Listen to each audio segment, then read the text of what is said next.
샬롬 이목사입니다. 일주일 동안 잘 지내셨지요? 9월 2일 아침 묵상으로 성도님들을 만납니다.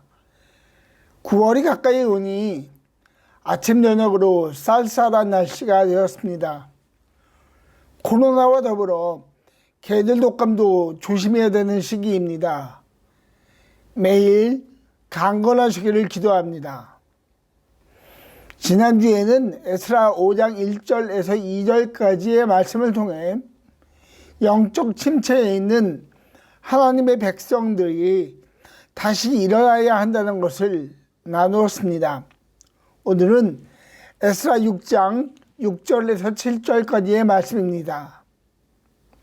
이제 유프라테스 강 서쪽 지방의 닷들의 총독과 스달보스네와 경의 동료 관리들과 유프라테스 강 서쪽 지방에 있는 관리들은 건축공사 지역에 접근하지 않도록 하여라.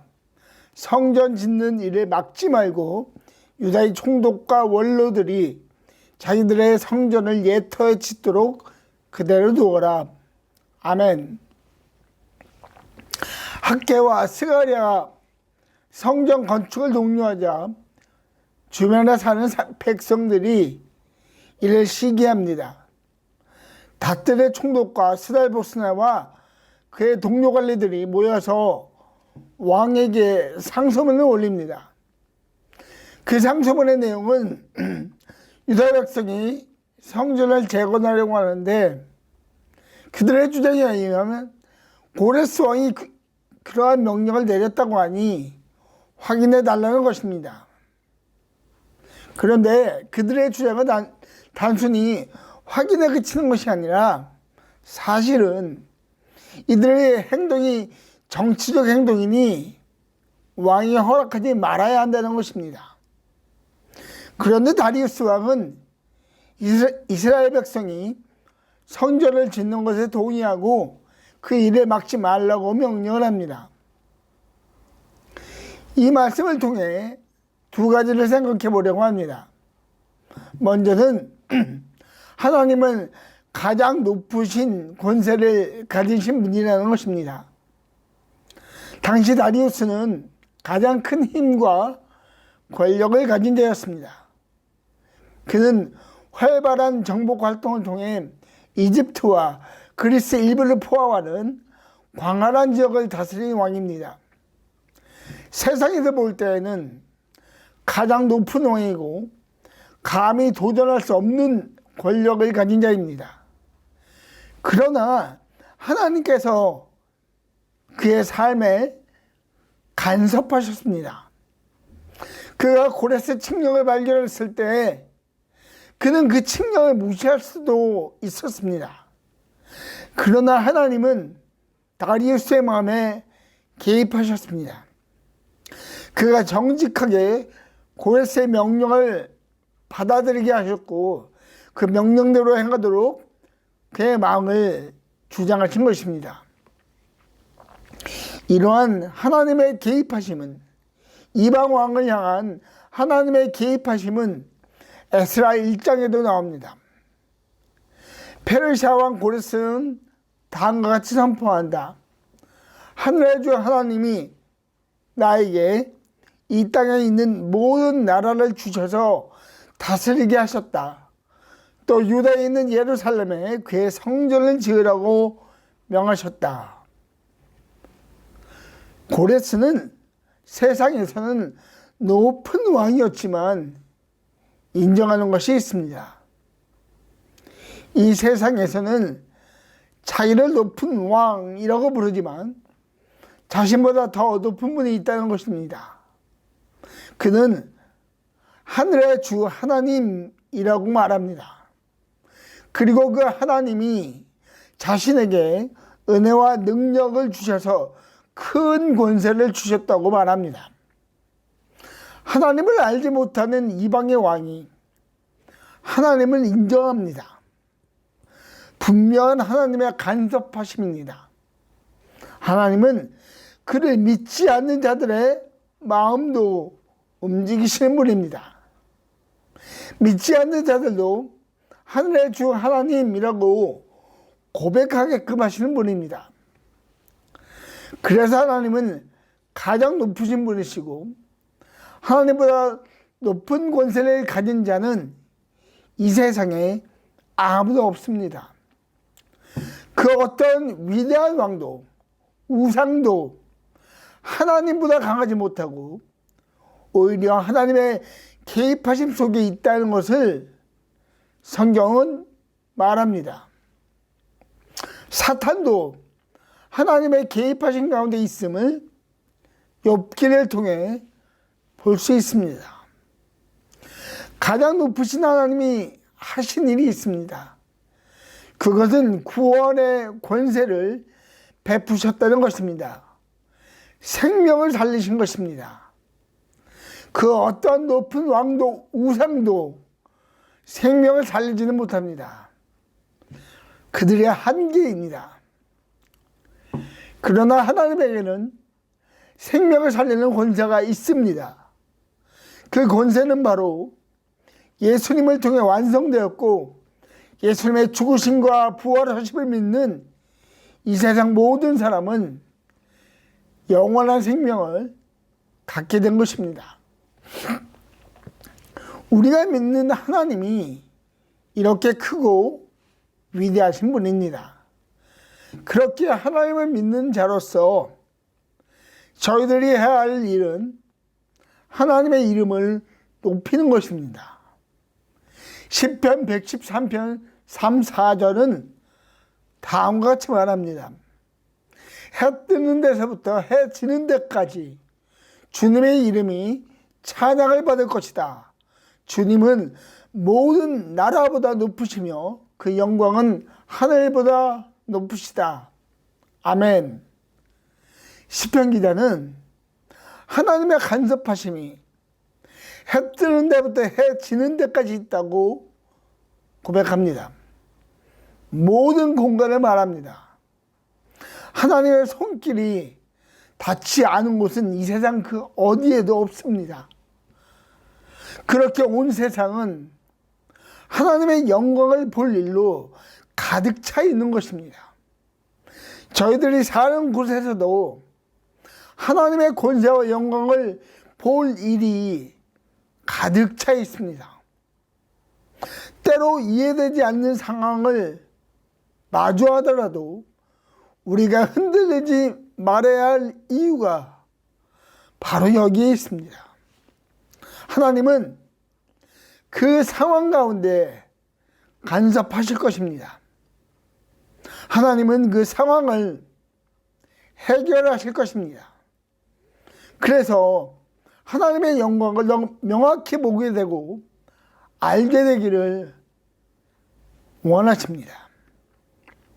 오늘 하루 살아계신 하나님을 경험하는 미랄교회 성도님들이 되기를 예수님의 이름으로 축복합니다.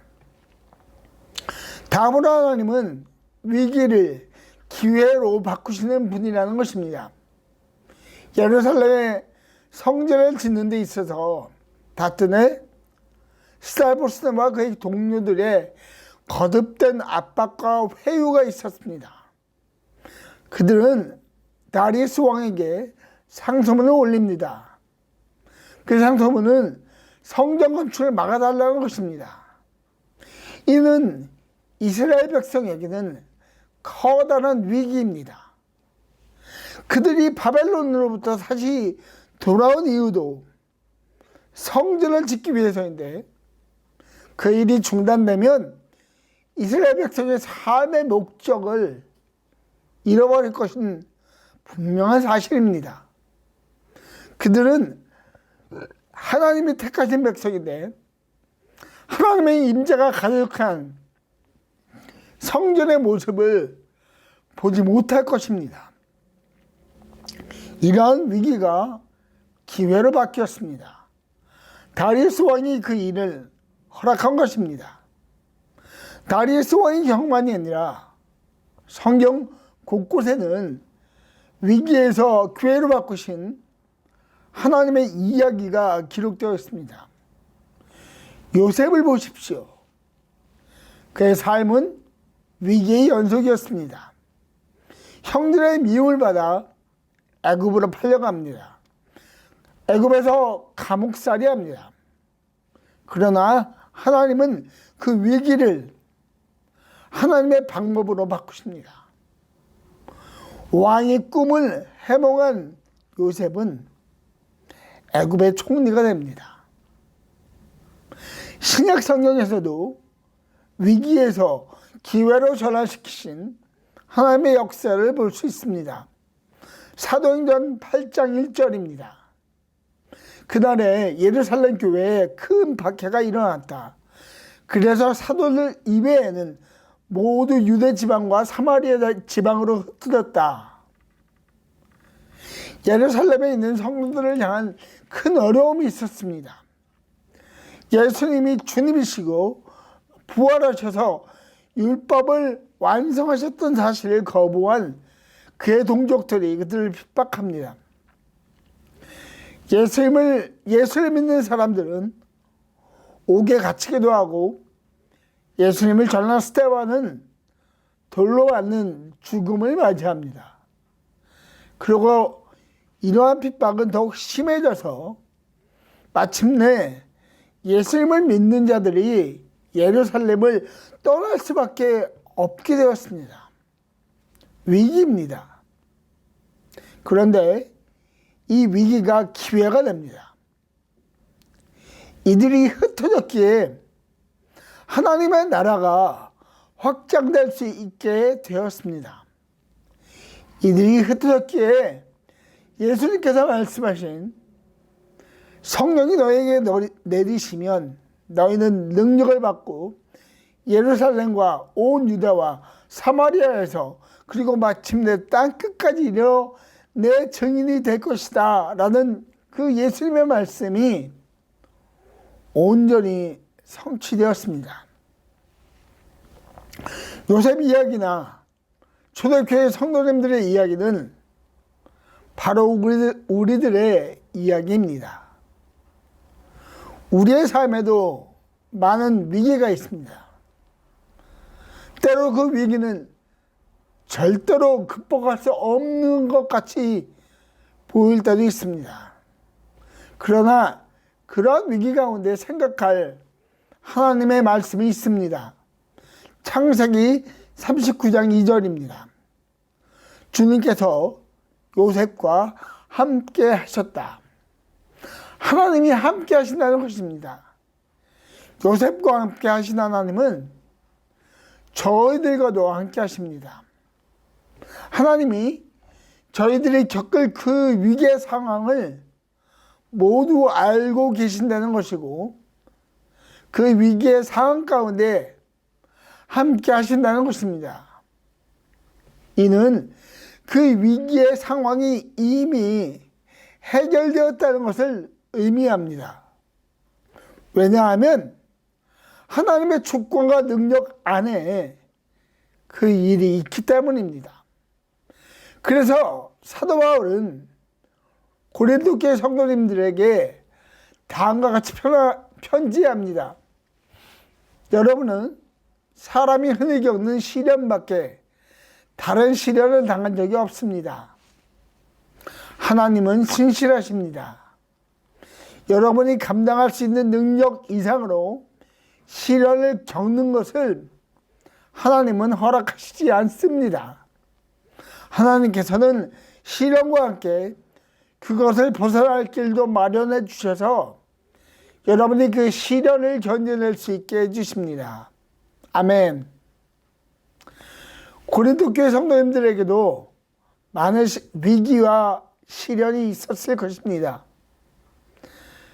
그로 인해 그들의 마음이 무너질 때도 있었고 예수님을 믿는 것이 과연 자기들의 인생에 그리 중요한 것인가 라는 회의도 했을 것입니다.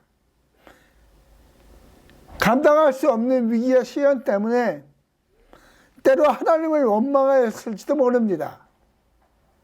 그러나 바울은 말합니다. 여러분이 감당할 수 있는 능력 이상으로 시련을 겪는 것은 하나님은 허락하지 않으십니다. 아멘. 하나님이 그분의 백성들을 잘 아시고 그 백성들의 한계도 잘 알고 계신다는 것입니다.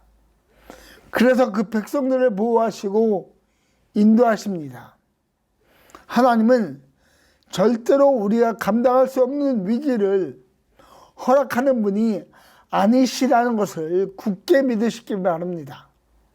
그러므로 우리의 위기는 하나님의 역사하심을 경험하는 소중한 시간이 될 것입니다. 위기의 상황 가운데 있으시다면 하나님을 가까이 하십시오.